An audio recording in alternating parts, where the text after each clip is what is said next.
Et nous sommes donc du point de vue des rats.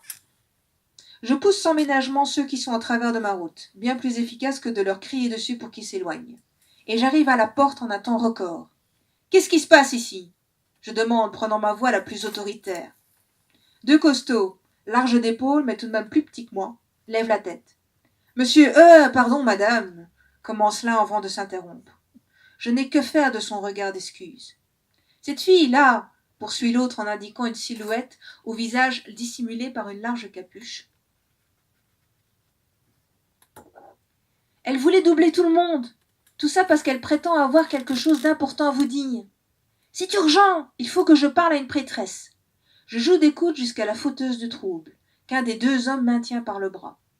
Elle lève la tête vers moi, et le capuchon qui recouvrait son crâne glisse en arrière. J'aperçois tout de suite le tatouage en forme de flamme sur sa joue gauche. Une sœur de feu. La méfiance s'éveille aussitôt en moi. Que vient-elle donc faire ici? Nous n'avons presque aucun rapport avec eux. Je la dévisage. Je lui donne à peu près le même âge que moi. Sa peau brune est plus claire que la mienne, et ses longs cheveux noirs sont attachés en un chignon sommaire. Les prêtres sont occupés pour le moment, je réplique d'une voix bourrue. Si vous voulez leur parler, faites la file comme tout le monde. Je ne suis pas là pour la distribution, déclare-t-elle, se dégageant sans ménagement.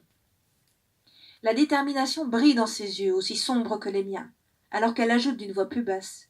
Vous êtes en grand danger. Je dois parler de toute urgence à l'un de vos responsables. Maintenant. Ce mot claque, comme si elle venait de me donner un ordre. Il n'en faut pas plus pour que ma diplomatie disparaisse. Je me campe devant elle. Elle m'arrive à peine à l'épaule.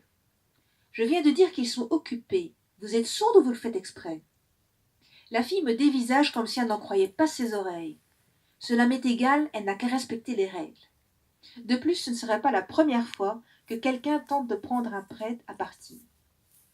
Je tourne les talons, satisfaite d'avoir pu clouer le bec à cette sœur de feu, qui s'avère en tout point identique à sa magie.